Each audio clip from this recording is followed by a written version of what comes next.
ये एक गहरी, शांत और जीवन बदलने वाली पुस्तक है जिसे प्रसिद्ध जैन बौद्ध भिक्षु हेमन सुनिन ने लिखा है।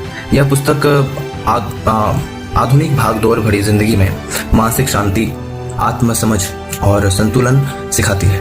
पुस्तक का मुख्य उद्देश्य है और जो संदेश है वो यह है कि दुनिया इतनी तेज नहीं भाग रही जितना हमारा मन भागता है।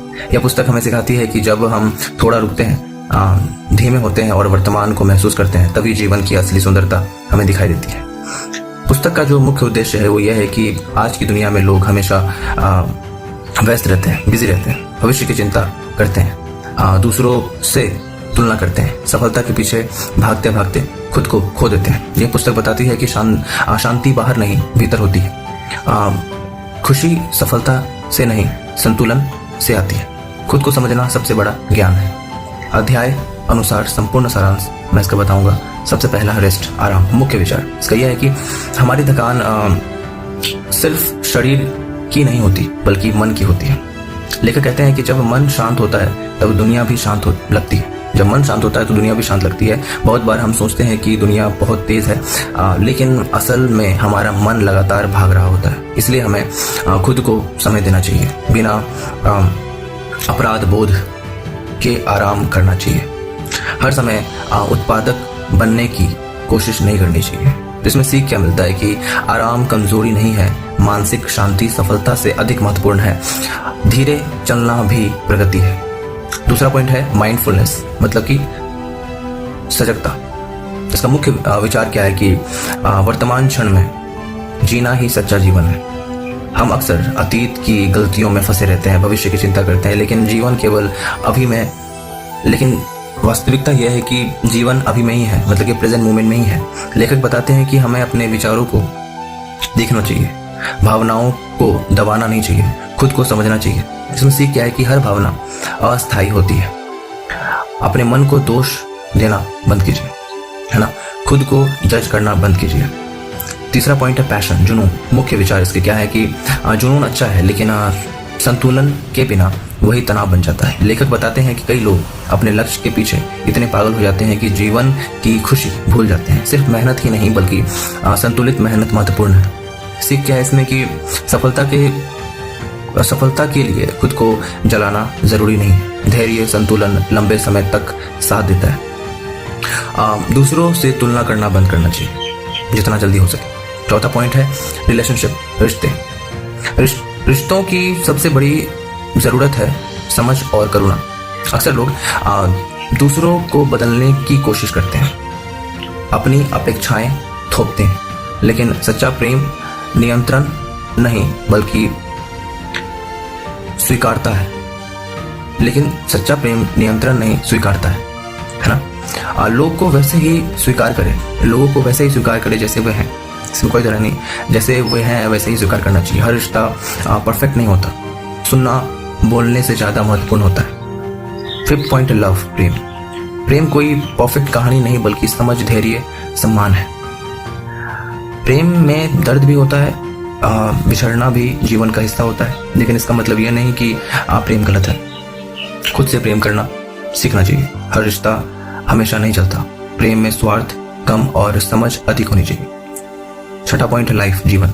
लोग आपके बारे में उतना नहीं सोचते जितना आप सोचते हैं। दूसरों की राय से डरते हैं, सबको खुश करने की कोशिश करते हैं, लेकिन लेखक ये कहता है कि हम किसी को खुश करना मतलब कि हर किसी को खुश करना ये संभव है, और हम हर कोई को खुश करें ये संभव नहीं। हर कोई मेरे से खुश हो ये संभव नहीं, और हर कोई को हम खुश कर पाए ये भी संभव नहीं। खुद को स्वीकार करें जितना जल्दी हो सके कि खुद को स्वीकार करना ही बहुत ज़्यादा ज़रूरी है। दूसरों की राय पर जीवन मत चलाएं कि किसने कह दिया और हम अंधभक्तों की तरह मान लिए, आंख बंद करके मान लिए। दूसरों की राय ऑब्वियस सी बात है कि हमें समझना चाहिए कि वो क्या बोल रहे नहीं बोल रहे, लेकिन आंख में पर्दा डाल के और पूरी तरीके से मान लेना ये बेवकूफ़ी है। दूसरों की जो राय होती है वो कहीं ना कहीं बहुत सही भी होती है तो बहुत गलत भी होती है। कई बार हो सकता है वो भड़काऊ बात कर रहा हो, राइट। तो इसको हम ना समझें और ब्लाइंडली फॉलो करें तो ये हमारी बेवकूफ़ी है। इस एजुकेशन अगर आप एजुकेटेड हैं और हमारे इस एजुकेशनल वर्ल्ड में अगर किसी की बोली पे आप अगर ब्लाइंडली चल रहे हैं तो इससे बड़ी बेवकूफ़ी कुछ नहीं हो सकती। गलतियां करना सामान्य है, लेकिन सबसे महत्वपूर्ण यह है उन गलतियों से सीखना। 7वां पॉइंट है फ्यूचर, भविष्य। भविष्य की चिंता वर्तमान की शांति छीन लेती है। लेखक बताते हैं कि अच्छे शब्द किसी की जिंदगी बदल सकता है। सकारात्मक सोच सिर्फ मोटिवेशन नहीं बल्कि एक ऊर्जा है।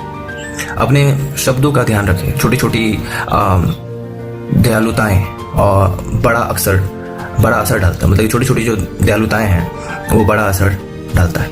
भविष्य के डर से वर्तमान मत खोइए। तो भविष्य के डर से जो है आपका वर्तमान, मतलब कि आपका जो प्रेजेंट मोमेंट है उसको बर्बाद मत कीजिए किसी भी तरीके से। फ्यूचर के डर से कि कल को क्या होगा, नहीं होगा, जो होगा सो होगा, दैट्स को लाइफ, ये जिंदगी की नियति है। बट हम अपने प्रेजेंट मोमेंट को ऐसे बर्बाद नहीं कर सकते और कोई हक नहीं बनता कि हम अपने प्रेजेंट मोमेंट को बर्बाद करें। 8वां पॉइंट है स्पिरिचुअलिटी, मतलब कि आध्यात्मिकता। आध्यात्मिकता धर्म से अधिक आत्म समझ है ना। तो आध्यात्मिकता धर्म से अधिक आत्म समझ है। लेखक कहते हैं कि ध्यान, मौन और आत्मनिरीक्षण, इनसे मन धीरे धीरे शांत होता है। सीख क्या है इसमें कि शांति बाहर नहीं मिलती, अपने भीतर झांकना सीखिए। शांति बाहर नहीं मिलती, शांति अंदर होती है। आपको अपने भीतर झांकना चाहिए। जीवन का उद्देश्य सिर्फ पैसा नहीं होता, राइट? ओके, तो ये कुछ मुख्य सीख थी। तो पुस्तक की सबसे महत्वपूर्ण शिक्षाएं क्या है? पहला है कि धीमे होना कमजोरी नहीं है। जैसे कि हम वैष्णो देवी जाते हैं तो चढ़ाई करते हैं, है ना, कहीं रुकते हैं, कहीं खाते हैं, फिर पीते हैं, फिर रुकते हैं, फिर चलते हैं, चाय वाय पीते हैं, राइट? तो वो धीमा हो गया आप, लेकिन कमजोर नहीं हुए, रुके नहीं। छोड़ना अलग होता है, रुकना अलग होता है। हर समय भागना जरूरी नहीं। खुशी भीतर से आती है, बाहरी सफलता हमें शांति देती है सिर्फ, राइट? तीसरा पॉइंट है खुद को स्वीकार करें। आपको परफेक्ट बनना ही जरूरी नहीं है। खुद को स्वीकार करना, लाइक जैसे भी है, ऑथेंटिकेटेड तरीके से खुद को एक्सेप्ट करना, ये बहुत ज़रूरी है। अगर गलत है तो उसको इम्प्रूव करें और सही है तो उसको आगे बढ़ें। 4th पॉइंट है वर्तमान में जिए। Stay connected in your present moment and you have to be acknowledge, right? आपको सहमति दिखाना चाहिए। असली जीवन अभी हो रहा है, right? In that present moment you have to accept it. 5th point, दूसरों की राय से मुक्त हो। आपकी कीमत लोगों की सोच से तय नहीं होती। 6th पॉइंट है आराम करना जरूरी है। थका हुआ मन सही निर्णय नहीं लेती, सही डिसीजन नहीं लेती। 7वां पॉइंट, प्रेम और करुणा जीवन बदलते हैं। खुद के लिए भी दयालु होना पड़ता है, राइट? पुस्तक से कुछ पावरफुल कोट है। वो क्या है कि जब आप धीमे होते हैं दुनिया भी धीमी लगती है। आपकी कीमत आपकी उपलब्धियां से तय नहीं होती। हर भावना गुजर जाती है। खुद को उतना ही प्यार दीजिए जितना दूसरों को देते हैं। यह पुस्तक किन लोगों को पढ़ना चाहिए? यह पुस्तक खासकर उन लोगों को पढ़ना चाहिए जो ओवर थिंकिंग करते हैं, एंजाइटी या स्ट्रेस महसूस करते हैं, हमेशा बिजी रहते हैं, मेंटल पीस चाहते हैं, सेल्फ इंप्रूवमेंट में रुचि रखते हैं। ये उन तमाम लोगों को पढ़ना चाहिए। इसका जो निष्कर्ष, जो अंतिम, जो conclusion of the point is the things you can see only when you slow down.